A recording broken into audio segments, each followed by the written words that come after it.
好，欢迎您回到新闻大白话的节目现场，我是前次介绍这1个小时的来宾。首先是文化大学讲座教授杨永明老师，前子好，大家好。资深媒体人谢寒冰，主持人好，大家好。以及台大哲学系教授苑举正。前子好，各位观众朋友，大家好。好，观众朋友，我们来看看，距离美国总统大选只剩下不到100天了，而现在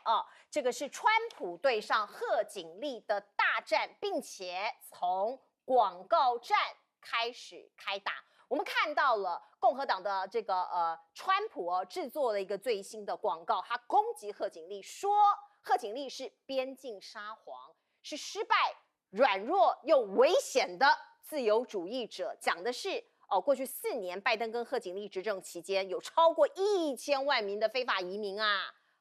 越过像这样的栅栏进入美国。那当然对很多美国人来说，这是一个非常头痛的问题。而另外贺锦丽在这个拜登退选，他宣布参选之后，看起来他的这个形势好像真的大好了哟。我们看到包括他的这个支持率我们这个是来自于路透社的支持，说是他的这个总支持率是43%，领先川普1%而且他的好感度有46%，川普的好感度只有41%数字差距不大啦，可是两个人有点紧咬，所以现在是谁胜谁负呢？我们先来看看这一段访问。Donald J. Trump, and I approve this message. This is America's border czar, and she's failed us. Under Harris, over 10 million illegally here. 250,000 Americans dead from fentanyl. Brutal migrant crimes. And ISIS now here. 好，观众朋友，你刚刚看到的是川普他制作的广告，他批评贺锦丽是边境沙皇，这是一个广告片，现在已经在全美各个广播电视台，各个所谓的电视台以及网络上面强力的播送了，据说花了很多的这个预算。而另外，我们看到贺锦丽他还有一个亮点，因为他的副手人选还没决定嘛所以他打算把它当做一个秘密武器啊。下个礼拜说把这个人选宣布之后，一起造访摇摆州。显然他胸有成竹，他可能认为这个副手会为他加分。可是没选没有那么高尚。我们要讲的是美国大选，其实有很多很肮脏的部分像我们台湾，我们常常看到很多候选人选举说，哎呀，好肮脏啊。可是美国也一样你看到过去像是贺锦丽的底都被挖出来了。Fox News 的这个主播讲说，哎呀，他是靠税上位的。还另外呢，我们看到范斯过去大家知道他的出身蛮曲折的，是美国白人的下层的这个阶层起来的。他有一本类似自传的书，里头写一些细节包括这个也被这个作为很多的文章。而另外，我们看到范斯他在2年前曾经讲过、批评过，像是民主党有很多不生小孩这些女士们不生小孩都养猫他在这个暗喻或者明示这些自由主义派下的人在控制这个国家，让这个国家的保守基础的价值崩解。而看起来这一番话被民主党拿来作为攻击的对象是发酵了所以我们看到川普出来洗地，川普出来撕标签他力挺范斯，说我们只是想要试图表达对家庭生活的重视我们不是要攻击女性我们也不是说没生小孩的就如何如何是希望大家回归家庭，要有家庭的价值。我刚刚讲到人格毁灭说是范斯跟沙发发生什么样的事情就是有很多小报或者是一大堆的传言其实对于各种的很肮脏的这个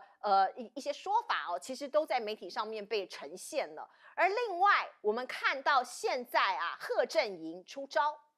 他的招数是什么？帮川普跟范斯贴上一个怪的标签，我觉得他们很怪讲话很狂，所有的想法也很怪这是贴标签方式。而另外今天有一个世界大头条，我们必须要告诉观众朋友的是，哈马斯的领袖在今天台北时间大概是中午的时候传出来在伊朗遇袭身亡这件事情很重要中东的紧张局势看起来很快的就升级了那这位先生叫做哈尼亚他是哈马斯政治局领导人那本来他在伊朗的首都德黑兰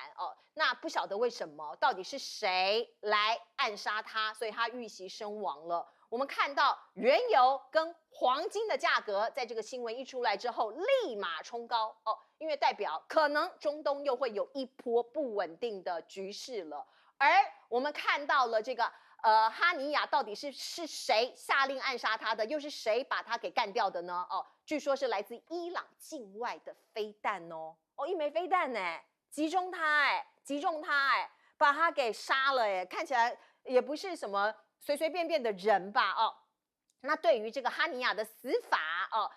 现在外界都在说，跟以色列到底有没有关系呢？是否直接涉及暗杀？哦，这是有重要的意义。如果是飞弹空袭，那么以色列出手袭击的可能性就很高了，因为不会是一个随随便便的恐怖分子吧，或是哪个疯子吧？我发射飞弹把一个人给干掉，大概这个可能性极低哈。我们看到哈尼亚他是谁？外界说他是一个温和务实派，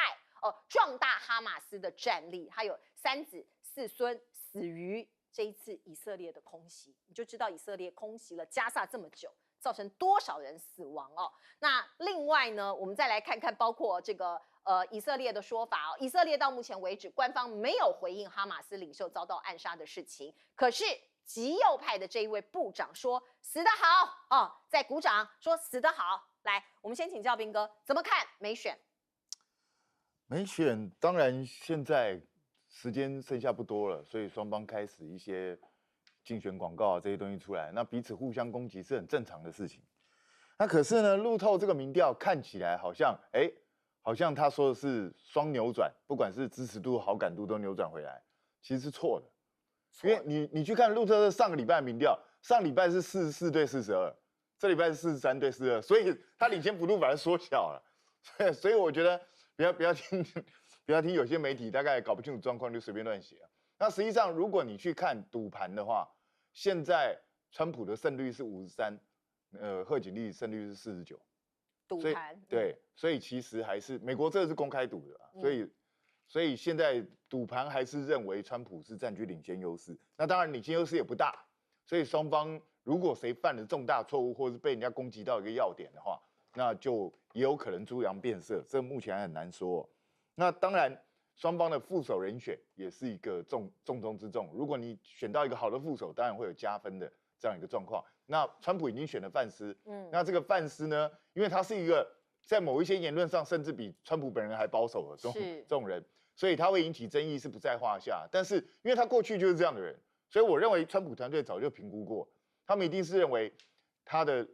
选他当副手一定是利大于弊，他才会这样做，不然的话他干嘛？他们也美国的竞选是很复杂，他们都拿出很多数据在评估的，绝对不是川普今天突然之间想找范斯就找范斯，不是这样的一个状况。所以我觉得这些大概都在他们的预期，只是因为川普本人怪是一个事实，他常常出尔反尔，常常今天想到这个，明天想到那个，然后常常会突然之间乱讲话，所以贺锦丽去主打他的怪，我个人认为川普是很难在这一点上回击的，所以川普大概也只能够动员这些侧翼啊，或者是其他的这些人。然后去打贺锦丽的这些私生活，因为贺锦丽的私生活最麻烦的事情是什么？是她那个过去的男友布朗啊，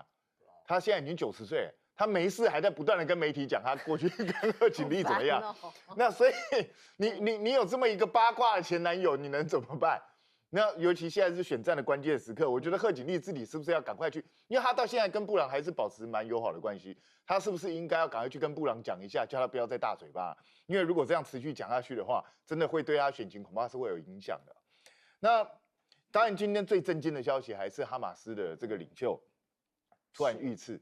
那老实说了，在中东地区能够做出这样子针对个人不是针对一个军队或者一个集团的精准打击，只有2个国家。一个是美国，另外一个就是以色列。那你觉得是美国干的吗？我觉得不是，所以大概就是以色列干。那以色列，我觉得他没有直接承认，我觉得他也是在评估状况，就是看会引发什么样的一个效应。那你看他在这个伊朗这边打死了哈马斯的这个领袖，他在黎巴嫩那边打死了真主党的领袖。对啊，他现在是到处开战好可怕。那请问一下，这到底会发生什么状况？所以现在你说一些期货啊，一些物价开始波动，这是很正常的，因为很多人都认为以色列这样到处点燃战火，会不会又重新引发中东的大战？因为之前各国都已经摆出正式叫嚣。我觉得美国如果再不赶快弭平的话，这一次美国的大选要增加一个不可抗拒的一个变数。是，请问有明老师，因为这个罹难的这个遇袭的这个领袖，据说是个温和派，相对温和。不过他确定是哈马斯的这个领袖，是一直以来从战争开始，甚至开之前，是他在选举的时候，其实就是在之前跟法塔的选举，他就代表了哈马斯，然后呢就掌控整个就是加沙地区。那他这一次到伊朗去参加伊朗新总统的就职典礼，居然在晚上2点的时候呢，在伊朗被飞弹袭击打死。这伊朗在干什么？对啊，有人已经说伊朗是不是有内鬼？我相信不会了。但是这个情报怎么会做到这种地步？保护怎么会做到这种地步？是，对不对？你难道不知道？这就是现在某种程度，中东的这些媒体、穆斯林的媒体在讲，这是一个内塔尼亚胡的阴谋。要找前几天在戈兰高地的12个就是学生被炸死，那以色列就是说这是真主党做的，那真主党说跟他没有关系，现在不知道谁做的。但不管怎么样，以色列就昨天就针对真主党在贝鲁特，然后呢去轰炸，把真主党的高层给炸死了2个人。今天又在伊朗，把哈马斯的领袖哈尼亚给炸死，这是什么东西？这个其实你去看到就是说，那伊朗会怎么回应？真主党的背后就是伊朗，哈马斯的领袖在伊朗参加新总统就职典礼被炸死，伊朗怎么甩这个东西？是不是？然后呢，还没有忘记了之前以色列跟伊朗还那边相互丢来丢去那个飞弹，有一阵子各自都有点在作秀了啊。但是作秀之后呢，现在这一波又起来，为什么？因为美国总统会有一个新的总统出来，连川普都讲得很清楚。当内塔尼亚胡去见川普的时候，川普说：“你要结束那个战争，我跟你关系很好，我很喜欢以色列，但你要结束这个战争。”内塔尼亚胡结束这个战争，他不就是要下台了吗？他不愿意结束这个战争，他也不愿意下台。现在死亡人数在他这个加沙地区已经来到了39916人，39000，将近4万。所以如果我们把这几天在别的地方也因为这个加沙战争产生的这个死亡加在一起，就超过4万人。所以这个战争，我不觉得美国的新总统不管是哪一位上来之后会这么快的结束，因为内塔尼亚胡跟以色列强硬派不愿意这么结束，因为他不觉得说已经完全掌控这个加沙。讲到贺锦丽接下来贺锦丽有2个小高潮，然后呢会有2个大考验。那现在是蜜月期是没错，可是对民主党它是等于是什么意思呢？它等于是重新启动，因为拜登真的是给他们一个很大的那个心理上的压力，因为他的身体的状况重新启动了之后，贺锦丽2个小高潮，接下来8月5号他的副手会是谁？然后呢8月19号他的芝加哥的大会的提名，这一定是一波造势大会。是接下来2个考验，8月19号，我觉得到8月底之间他一定要接受媒体访问，你谈一谈你的政策了吧？是啊，你不能总是在那边笑。是，那他会接受考验。这个考验还好，因为他可以准备，媒体可以跟他配合。大考验就在9月10号的时候呢，他要跟川普辩论。那这个辩论就会对他是个大的考验。至于这个 Vance 我觉得其实当初川普提名他的时候，是在拜登还没有退选，而他又遭受到枪击，也就是说他已经100%认为说我已经一定当选，就提一个他觉得是对他比较忠心，而且是一手他把他塑造起来的。有没有可能 Vance 被换掉？这是民主党在说的了。是，但我觉得以川普的个性，只要觉得说有助于他当选的，他都可能会做得到。老师怎么看？我非常确定的承认，美国是一个严重分裂的状况。是，那么贺锦丽本身来讲，他能够被打的地方，其实严格讲起来不多，因为他除了笑以外就没有什么表现。而且呢，唯一比较有表现的地方就是拜登叫他去负责边界的事情。那边界的事情的话呢，他自己边界没到，但是呢，反而做出了非常多非常难以想象的情况下，比如说要给这个非法难民这个健保。因为这个健保在美国是非常敏感的议题，那美国人自己都不见得有健保，对所以在这种情况下，那么川普现在的话呢，就是打他就是叫做这个边界撒谎基本上的话呢，就是说强调这个人没什么能力了那么这个一般来讲的话呢，我觉得这一招非常有效。我觉得另外一点的话呢，就是他原来的那个丑闻历史啊，因为这段历史当中，他自己很难赖掉了啊。这确实是因为除了老少配以外的话呢，就是以自己的一个情况下，扶摇直上啊。那么一路上我也不会用那种比较难听的字眼，但是我觉得，在一个分裂的国家下，选战打到这种地步的话呢，是无可厚非的了啊。这大家可以期待，就是会有更精彩的现象出现。但是我倒是想要针对于这个哈尼耶的这个事情啊，因为这个事情的话呢，讲起来啊，我必须要强调，就是以色列是赖不掉的了。因为以色列之所以迟迟不愿意承认，就是要一种故意作态。我刚刚就心里想一下，以色列的情报单位实在是太厉害了啊，莫萨德是非常厉害，但是我甚至于想到，就是有美国的帮助，才能够这么准确的这一颗飞弹是打到德黑兰去啊。因为前面那个话呢，就是真主党的话呢，阿拉伯人叫赫兹布拉的话呢，其实是在黎巴嫩南部啊，也是在以色列的北部啊，没有到达这个贝鲁特，但是以色列发动的话呢，这个倒是大方的承认，就是说，因为他们以色列不管你承认不承认，反正你在我的足球场上干掉12个人的话，我就要给血债血还，这是以色列一贯的作风。但是我觉得把这个飞弹打到德黑兰，伊朗的首都，然后在这个哈尼亚参加这个伊朗的新总统的就职典礼的过程当中，凌晨2点钟就是这么准确的把它干掉的话呢，这里面的话凸显一个非常重要的一个线索，就是说，我觉得整个中东的问题啊，原来伊朗就不太敢动手，因为刚刚提到说是有关于以色列跟这个伊朗之间来来回回，如果你看到事情发展的这个前后脉络关系的，你会发觉说，伊朗本身来讲，除了叫他底下的小弟这个对以色列构成一点困扰以外的话呢，他自己是不敢直接下来参战的。那这个情况的话呢，逼得伊朗现在非常非常没有面子。所以伊朗本身来讲的话呢，在愤怒的情况的话，如果说中东的问题接下来会战事扩大啊，因为这个大家知道啊，这个原来这个哈尼耶的话呢，一直是住在这个卡达嘛，他不是住在加沙走廊，他在卡达这边就是隔空发号施令啊，是说他是比较温和派的人，我很难想象的。我不知道这个消息哪里来的，但是对以色列来讲的话呢，就只要是哈马斯的，通通一律要清除。而且他本身来讲，毫无疑问的就是1号人物嘛。那以这种方式壮烈牺牲呢，对于这个加沙走廊的巴斯尔来讲，真的是一波未平一波未起啊。那么现在大家就期待看伊朗的表现了。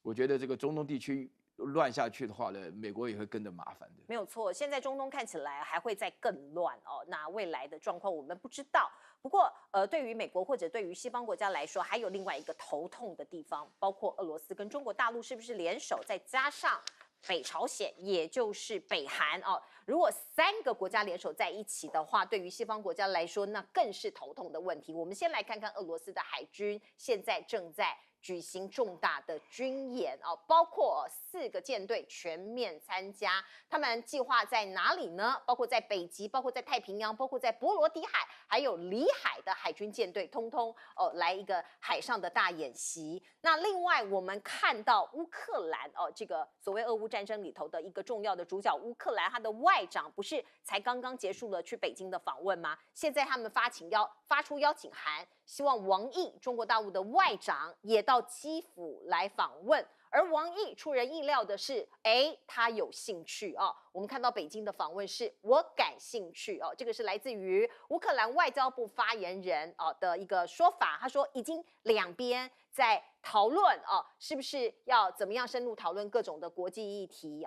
而且要让王毅来亲眼目睹俄罗斯侵略我国的后果。所以看起来乌克兰现在在向中国求助，那中国大陆也进一步是不是要来参与或者是怎么样做调停人呢？而另外我们看到乌克兰也发现俄罗斯竟然有部署一项这个装甲这个飞弹的装甲车来自于北韩呐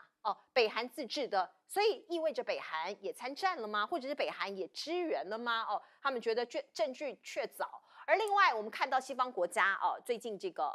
包括这个美国的国务卿不是在亚洲好几个国家访问吗？我们看到4个国家包括日美印澳他们有做一个联合的声明啊，他们特别点名说中国是最大的挑战对于这个区域的和平的威胁。那讲出这样子的话来之后包括日本联办防卫的会议哦，中俄朝哦是国际的公敌哦，他把刚刚我说的这3个国家联合在一起哦，要这个西方国家哦，或者是所谓的民主阵线哦，应该要非常的警戒。那另外呢，中国大陆的这个无人机侦察 7哦，这个像这样的机型哦，又再一次接近日本哦，那这一次是在日本的九州兜着圈子绕飞，他们说跟6月份的时候哦，同样哦的路径哦，几乎是复制贴上哦，几乎是复制贴上，所以日本人非常的警戒。而另外呢，中国大陆也说了哦，你外国不威胁我，我中国就不威胁你哦。我们刚刚上述讲的这些国家发出的这个严重的警告，可是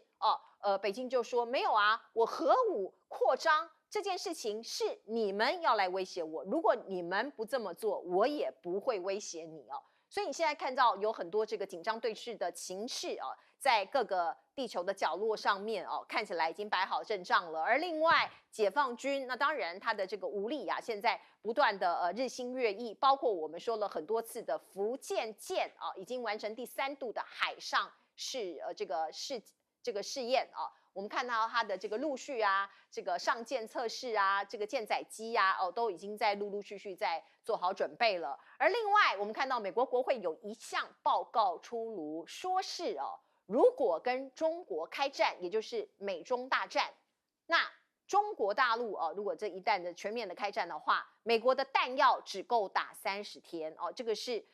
五角大厦在与中国持久战中可能会在3到4周之内弹药耗尽哦，他们自己也做出这样的评估跟这样子的警告。美国同盟这些朋友们一起加起来，要防中国大陆的一个更大的野心吗？包括布林肯、奥斯汀访问菲律宾，将提供5亿美元的军事资金来加强防御哦。你看到的是这个小马可是站在他们2个的中间。那世界的局势会怎么样的演变呢？我们先请教这个永明老师。我觉得乌克兰现在很清楚哈，当美国这个新的总统不管是谁上来之后，他就是希望说你这个俄乌战争不能够再持续下去，而且现在欧洲国家普遍还是认为川普上来的机会比较大，那要赶快的结束这个战争。可是美国跟欧洲国家对于结束这个战争其实有它的这个局限，也就是说俄罗斯不接受这些国家在你的背后那边指指点点，那他们也不可能做所谓的 honest broker， 也就是所谓的诚实的调停人。所以库列巴在上个礼拜就到了广州，跟王毅谈了3个小时。那王毅的回答，其实中国大陆对于俄乌战争以及乌克兰的立场大家一直没有注意到。他意思是说，尊重乌克兰主权和领土完整原则。当然这是中国的态度，也不是中国的一定说，那你一定要维持你现在这个被俄罗斯占领的这一块。那你们要谈，因为他针对你们战争是要促进劝和促谈。所以我觉得王毅接下来会去访问乌克兰，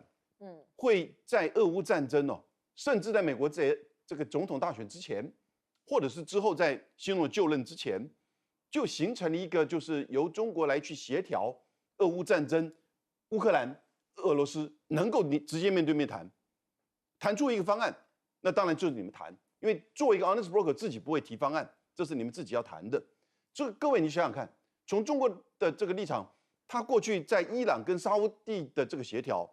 促成他们就是和解建交。然后呢，上礼拜的北京宣言，14个就是巴勒斯坦的派系，包含哈马斯跟法塔，在北京签了北京宣言。现在如果能够促成俄乌和谈，而背后最重要关键就是俄罗斯会尊重中国的意见，所以这个中国是不是成为一个在国际社会上一个和平的缔造者？那相对美国在这边呢，我必须要讲印太战略根本已经玩完了。第一个印太不硬了，因为印度根本是来蹭的。那上一次在华盛顿的时候，莫迪还跑到莫斯科去。印太战略也不傲了，因为澳洲根本也不参加，只不过是要那个认同感，因为他毕竟是五眼联盟嘛，是不是？那现在怎么办？他只有叫日本这个顶上来。日本因为军费要加倍，所以日本又很希望能够扮演一个区域的角色。可是呢，美国就很清楚，你看美国在整个西太平洋是在我们不要讲撤军了，是在减少军队的。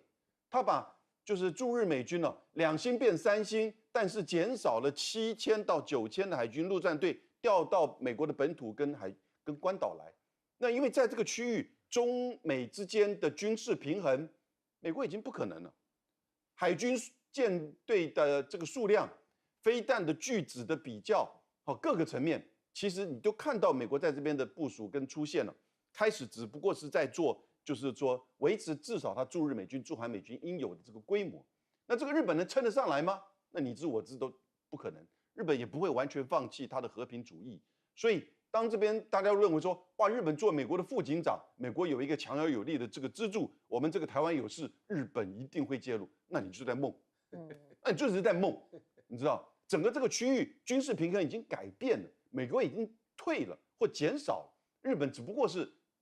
刚好符合他讲的区域多做一点事，但他知道那个界限在哪里，所以你就知道，在这个时候，当中国如果能够去调和俄乌战争打了这么久，花了这么多钱，死了这么多人，然后呢，更进一步能够在印太地区维持这个稳定的时候呢，我觉得其实大家会了解到，到底谁在制造战争，谁在缔造和平。当然，这个时候我们在两岸的部分的时候呢，你就不能这个单方面认为说啊，我们这边要抗拒中国的什么法律外交的威胁，抗拒它，我们要做全世界的民主的灯塔，走在第一线。那欢迎把我当做代理人，那你又在梦了，是不是？连美国都在减少、在退，日本也知道它的局限，然后俄乌战争现在找中国去协调，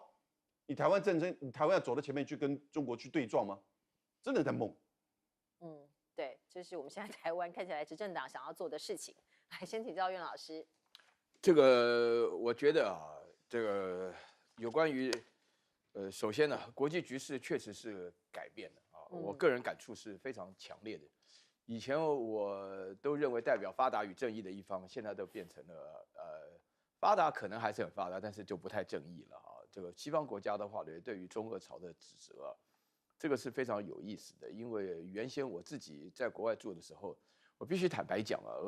这个俄罗斯啊，他们这个俄国人呢，基本上对于这个中国人原来的态度不是今天这个样子。那甚至于朝鲜基本上的话呢，也不是那么像想象中那么好控制。所以把他们这个中俄朝放在一起的话呢，我觉得在整个认知上有一个明显的不足的地方啊。但是我针对于这个情况来，我请大家稍微想一下，就是北京宣言呢，刚刚这个杨教授提到了这个北京宣言，就是说是在巴勒斯坦的14个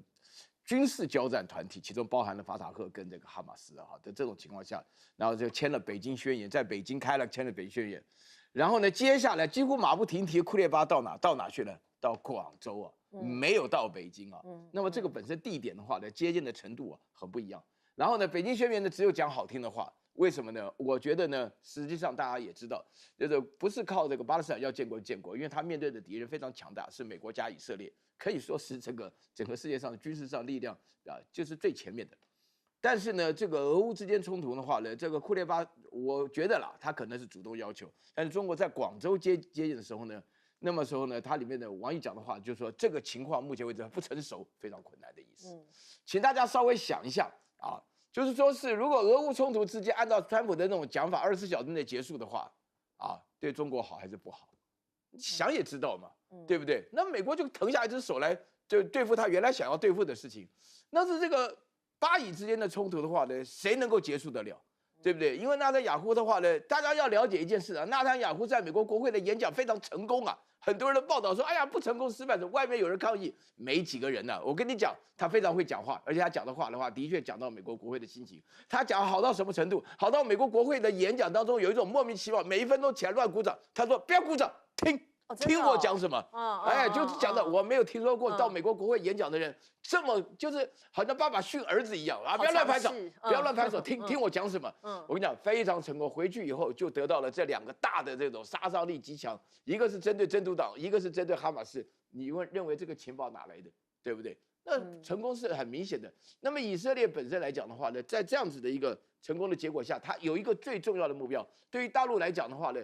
大陆的基本的立场就是维护主权完整，绝对不允许用战争的方式来改变领土。这个是它的一个基本原则。长期来讲，不管是王毅也好，不管是对这个巴勒斯坦也好的话呢，这是个最根本的原则。而这个最根本的原则的话呢，对于任何人都有效。这里面就说明了，其实对于大陆来讲，现在最关心的就是我们两岸的问题啊。两岸的问题，为什么民进党想尽办法要让它国际化？就是因为大陆每一次要强调的话呢，不管是主权完整也好，不管是这个绝对不可能用战争的情况来分别那个占据领土的话呢，其实讲的都是这才是国际上应有的道义。但是台湾是属于它的内政问题啊。那大家从这个角度来想，你就会发觉，大陆目前的外交策略，不管多么成功，其实它的背后的目标指的都是台湾。一定要从这个角度来想的话呢，大陆目前为止就是第一，避免陷入战争陷阱。然后第二的话呢，台湾问题永远把它当成内政来处理，这是一个基本的原则。是，那请教彬哥怎么看？俄罗斯它这次扩大这个海军的演训呢，我觉得它有第一个当然是还是要向外界展现它的实力，另外一个是最近其实可以看到他们自己的高层也承认，他们的黑海舰队基本上等于团灭，基本上等于消失了。所以我觉得他们也必须要赶快提振他们海军的士气，因为他们这次海军在俄乌战争当中的表现，实在是让大家觉得还蛮糟糕的，所以他们也要赶快改进自己的实力。那当然对俄乌战争来说，我觉得大陆的态度一向是很明确，就是尽量组合，希望大家能够坐下来好好谈。那至于谈的条件，你们自己去决定。我觉得大陆的态度是蛮明确的，只是现在就因为这样就可以谈成吗？我看恐怕是很困难。也就是我认为在美国选举结束之前是不可能会有非常明确的进展，因为这一切恐怕要等到美国的新的领导人出来之后，大概才会露出曙光。不然的话，在此之前，恐怕这场战争是很难停得下来的。那你也可以看到，这场战争打下来，欧洲这边受创很深，可是俄罗斯当然也看得出来，他的一些压箱底的东西都不见了，所以现在他也必须要去跟北韩，这是非常难得一见的，去跟北韩要一些武器弹药来帮助自己，所以可以看得出来，就是俄罗斯跟北韩之间的结合是更深的。那当然，美国对大陆围堵的态势也是一样，他现在。我觉得美国自己把大陆、那个俄罗斯还有北韩三个把它硬挤压在一起，逼着他们变成一个联盟，然后再找一堆盟友想要去对付他们。我觉得这是一个很奇怪的一个战略，这个对美国的战略其实是不智的。那最近兰德公司有一个报告，你知道显示什么吗？就是他们去问了这个日本、加拿大、德国、英国这些国家，如果台海湾有事的话，你愿不愿意为台海出兵？结果全部都说不要，很明显的都不要，因为他问的不是一般人哦，是问了这些企业的 CEO 啊、这些高官啊、这些政府官员啊这些东西，结果几乎一面倒，大家都说不要。那这代表什么意思？代表美国虽然讲了个半天，希望这些国家没事就来大陆附近来巡视啊、参加演习啊，可是这些国家其实都不想跟大陆发生冲突。这是很明确的嘛？我觉得这是正常国家都是这样想，甚至其实美国自己都不是真的想跟中国大陆发生直接冲突，对吧？因为这个对美国的战略利益是有害的嘛，所以这个态势其实现在已经非常明确。那没事去炒作说中国大陆核武威胁全世界，中国大陆现在核武的数量还是比美国少得多，只有美国的1/10耶。那如果中国大陆会威胁全世界，那美国在干嘛？那地球不早完蛋？所以我觉得这种逻辑上都不通的了。可是呢，我必须讲，现在美国还是频频在出招，比如说他一直还是在鼓动菲律宾，你尽量去跟中国大陆作对。可是我真的一直觉得，美国这几年变得小气巴拉的。你看，你要叫菲律宾去帮你卖命，5亿美金，5亿美金现在连艘像样的驱逐舰都买不到，那你到底叫菲律宾去干嘛？是送死吗？真的拜托美国，你叫人家那个去拼命，你也要大方一点。好，现在这个巴黎奥运呢，可能观众朋友可以看一看，来这个消除一些紧张感哦。不过每一项运动都有他的粉丝都有每一个人关心不一样的群众。可是我们来看一看呢，是不是现在越来越多人在关心像这样子高年级生在运动赛事上面的成就呢？这个标题叫做61岁的桌球阿嬷，因为她已经61岁了嘛倪夏莲她打出了一个好成绩在奥运4-2击败了他的对手是土耳其的对手，因为对方很年轻啊所以很多人就注意到说，哎，你的年纪这么大，可是可以打得这么好，你的桌球打得这么好，又是华裔，可是又代表这个包括欧洲籍的卢森堡，怎么回事大家才去了解了一下他的背景，原来他是中国籍的，后来呢，她嫁给这位卢森堡的先生，这个先生他其实是教练，他就定居在卢森堡。那在他61岁的今年，他出来这个角逐这个奥运，也算是完成了他心中的一个梦想，而且无独有偶还有另外一位58岁的女士也被媒体冠上阿嬷级的桌球选手她代表的是南美洲的智利因为她也可能是嫁到智利去所以去年加入了智利的国家队，然后也拿下了一个好成绩，所以她进入了奥运，拿到了奥运的入场券。所以观众朋友，我们来看看这个中国大陆的桌球实力到底有多坚强。你看年纪这么大的这些女士们都可以得到这么好的成绩那我们把时间调回到半个世纪以前的1971年，当时中国大陆它国力非常的弱可是中国跟美国两个大国两国借由桌球运动互访号称小球转大球的桌球外交。当时的照片在这里是周恩来接见美国的乒乓球代表队全体成员。这个友谊赛结束之后呢，当时的美国总统尼克森立马就宣布说一系列对中国大陆开禁措施，因为当时中国大陆铁幕嘛，有很多的这个制裁的措施而且那个时候的尼克森说，我从来没有想到对中国的接触行动会以乒乓球队访问北京的形式得到实现。所以我们都在讲世界和平世界大同要不要就从体育开始呢？我们不要流血，我们用体育赛事来做这个替代军事上的对抗，有没有可能呢？讲到体育大国，中国是一个，美国是一个，那当然他们在奥运历届都拿下了非常多的好成绩。那先带您来看看今年的中国跳水项目据说这两个人陈芋汐、全红婵他们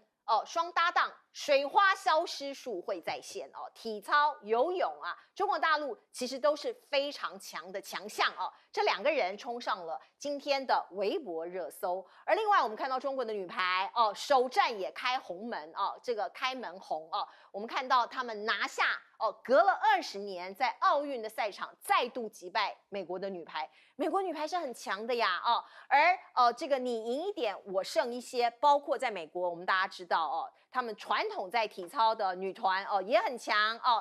她领衔这一位选手拜尔斯领衔美国队摘金中国队无缘奖牌。我们看到这一届到目前为止，其实美国派出了598名的运动员参赛为各国中最多的。其次，法国它是主办国，571人，中国队405人。不过，如果我们来算一算，点兵点将历届的这个奥运的奖牌谁拿最多还是美国。我们来看看，截至2022年，包含夏季奥运、冬季奥运全球各国的夺牌排行榜，第1名美国，第2名是英国950面，跟美国就差了很多，只有它的零头而已。美国是拿下2959面，第3名是德国，第4名法国，第5名意大利，第6名是中国的713面。体育那当然是国力的延伸。来，先请教彬哥，彬哥有看奥运吗？今年奥运今年没有很仔细看，偶尔看了几场那当然就是到目前为止，大家现在台湾人最大的迷思就是我们怎么还没拿奖牌？对呀我们都在等待是但是我觉得大家也不用太急啦，因为毕竟我觉得就是这是全世界的竞技舞台嘛。那只要我们的选手表现能够表现得不错，那至于能不能拿奖牌，我觉得就是有的时候有点运气天时地利人和毕竟他们是绕了半个地球去比赛，所以我觉得大家也不要给他们太大压力，就让他们好好表现就好。那当然，我必须说，这一次赛前大家就预估大陆跟美国大概会是奖牌最多的2个国家。那地主法国也不容小觑，因为地主队都会有一些优势嘛，然后有一些项目他们可以自选嘛，所以法国今年表现应该也不错。不过到现在为止，奖牌榜第1名是谁呢？是日本。日本对，日本第1名。对，所以日本今年的表现也是让人家觉得非常讶异。像今天还有一场比赛，日本差一点点打赢法国篮球，你知道，差一点点。对吧？进入延长赛才输男掉。篮吗？还是对，男篮啊，所以让大家觉得非常嗯非常惊讶。以前大家认为日本的男子篮球毕竟跟法国还是有一段距离的，那所以日本今年的表现也不错，那也是恭喜他们了。那当然也希望我们台湾的选手能够有更好的表现。可是我必须说，奥运本来的宗旨是什么？奥运本来的宗旨其实就是为了促进和谐。那早年在希腊的时候，最早的时候，那个时候他们要参加，全部都要裸体参加。这样没有带武器，对，就表示身上没有任何武器嘛，是不会去攻击别人的，所以都要全裸参加。但是现在不可能这样做了，那个就是为了希腊各城邦之间大家的一个和平的一个表现嘛。那所以我觉得我们人类既然重新举办了奥运活动，应该要谨记奥运的这个精神，也就是到了21世纪的人类，其实讲起来很丢脸，我们现在很多时候还是用战争在解决问题，这其实是很丢人的一件事情，表示人类经过了几千年进步非常有限，我们还是没有办法跳脱人类的这个劣根性。人类再来讲，我们的科技进步了，我们的人性也应该要升华，所以这是很重要的一件事情啊。那至于说这个奥运得的奖牌多寡，我觉得每一个国家它的经济发展不同，环境不同，然后有各自不同的发展，我觉得这个东西实在没有什么好去说嘴或比较的事情。你真的要这样比的话，印度那么大一个国家，它奖牌数完全不成比例。为什么？因为印度老实说，因为它还是个发展中国家。他的很多经费资源不会花在体育这个方向，那等到有一天，也许他起来，他的体育，他人口那么多，他体育表现可能也很不错。只是我看三立做这个新闻，我就觉得很好笑。他说中国夺牌数前5都挤不进，不是？那你做这个目的是什么？因为中华人民共和国其实它是最近这几十年才开始比较固定会参加，对啊。他以前其实没有，不是每届都有参加，甚至常常都不参加的。那你这种东西有什么好比较？那你说美国啊这些国家，他们你要在奥运一开始的时候，就只有欧美这些国家在玩，其他国家也没在参加，就他们自己在玩的东西。那你拿这种来比，我是觉得蛮奇怪。那当然不可否认，美国还是世界上体育最强的国家之一。因为美国强是强在哪里？它除了科学化的训练之外，更重要的就是它吸纳了全世界的优秀的人才，让他那边去为他卖命，所以他的体育才会这么坚强。所以我觉得每个国家都有不同的成因。那我们台湾人自己也是，我们是个小岛，所以我们人口也不是算是太多。所以我个人是觉得台湾的体育表现算差强人意，虽然不能说多好，但是也还不错了。我们也不用妄自菲薄，毕竟有一些项目，我们台湾其实也是蛮坚强的。所以真的大家不要太把胜负放在心上，应该多去观赏。其实体育比赛让我们大家看到的是人类的各种美的展现，是，这才是最重要的。是美跟和谐。我们进一下广告。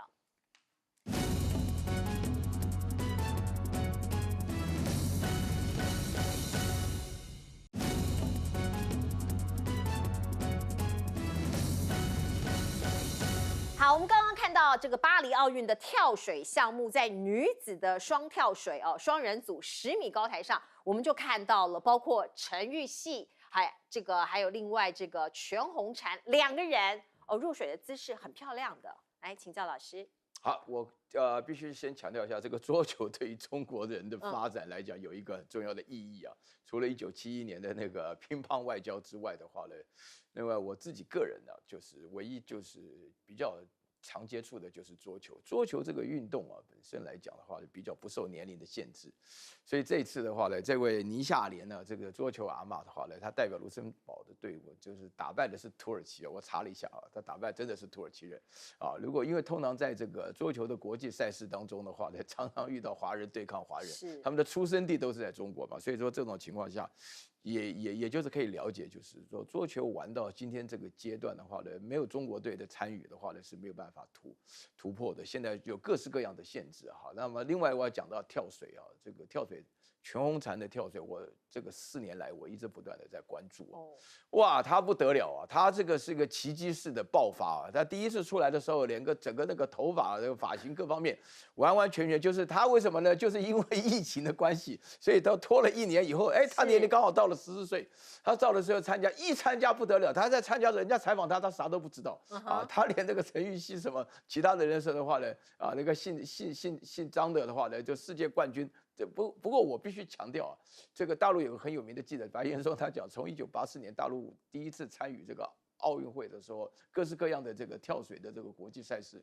基本上的金牌好像都全部被中国队包了，就基本上都是。所以在这种情况之下的话呢，我觉得长期来讲，这个跳水的训练还有桌球的训练，基本上就变成了一个中国式的项目了。当然表现非常好，我也本身也很爱看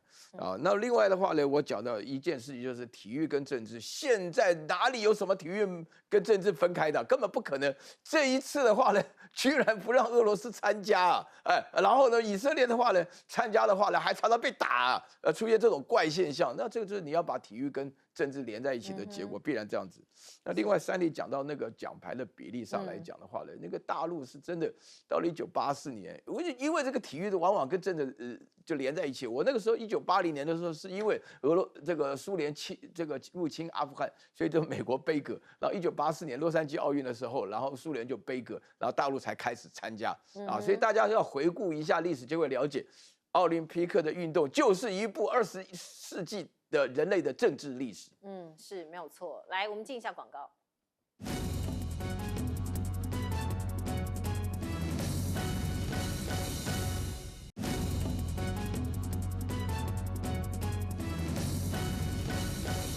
好，我们最后时间留给杨永明老师。刚才岳老师讲说，今年俄罗斯没办法参加，是因为西方国家认为他发动俄乌战争，发动战争就不可以参加。那过去好多国家都发动过战争，那美国还少过吗？那我必须要讲其实奥林匹克都跟这个大国政治是密切相关。在2014之前的2012的伦敦奥运的时候，俄罗斯参加，他拿了将近19枚金牌。那到2014的时候呢，因为他军事拿下了那个克里米亚，是，所以呢，那个时候美国就开始在吵，俄罗斯的人都在用禁药，一直吵到了2016的巴西的奥运的时候，俄罗斯还是拿下了19枚金牌。结果呢，这个事情到了2019年，WADA 就是那个世界反禁药组织，就禁止俄罗斯这个参加，就4年不得以俄罗斯的国家的名称、国旗，然后呢参加奥运。然后呢，结果到2020的上一次2021的东京奥运，他就用什么 Russian Olympic Committee 简写 ROC 来参加奥运，拿了多少枚金牌？20枚金牌。那当然，那个整个过程，WADA对他的这个药检哇不得了，很严格，非常严格。他还是拿了20枚，前面19枚、19枚、20枚。这次来了，就针对中国，对不对？所以同样，但是这次美国搞砸了，美国把 WADA 跟就是这个国际奥委会搞成自己的对立面，然后但是不管怎么样，美国目标达成了。你看那个秦海洋最近这几天的表现，以及他这个抱怨，连英国的媒体都看不下去。平均大陆的这个游泳选手，大概21次到赛前每天5到7次，晚上这个 middle of night 把你挖起来，你检查一下撒泡尿。我们现在要做检验，对不对？你的精神、你的训练，通通都被打断，所以我们现在看还不知道这个跳水的这个成绩，游泳成绩怎么样？但是你看跳水它都没有这个受到影响，所以我是觉得美国，我要问，那美国没有用禁药吗？美国的棒球、篮球、美式足球、美国的冰上曲棍球，你敢不敢用同样的 WADA 的标准来去检验所有美国的这些运动选手？禁药当然是不要，因为美国的过去那个短跑健将 Louis 还记不记得？他公开承认他用禁药，世界哗然。美国还有一个选手女将用禁药，后来